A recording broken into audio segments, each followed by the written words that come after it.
Now let us see some of the string methods in Ruby.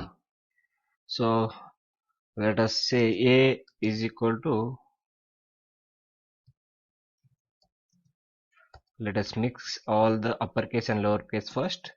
So now a contains hello world. So now, as we know, Ruby is a pure object oriented programming. Now what we are doing, we are creating a variable and passing the string. That means string is a class actually. So now we are creating a object of the class string. So suppose if you say b is equal to 25. So what we are creating? We are creating a object called b of type integer. Integer is a class. So now if, because we have created an object, now we can access all the methods of the class string. So some of the methods are like we have seen a dot length. It will give the length. So once we have created the object, we know how to call the methods of the string. So length is the method inside the string class. So we are calling the length. Now let us say a dot uppercase. See, all the letters are now uppercase. Like this we have downcase, spelling mistake, downcase. See, and we have a lot more like reverse. So it is reversing the string.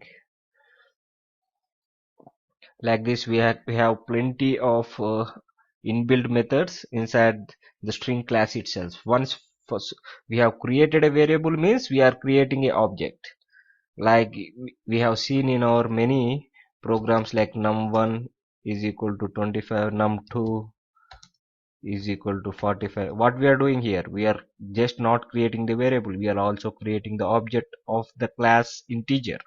That you should have to remember. Once you have created the integer, you can access the methods of that class. So a is a string. These are all inbuilt method. So I'll be sending all the inbuilt method available in the string, so you can play with around. We have also seen like when we are getting the string using gets, we are getting it like dot chomp. Dot chomp is a method.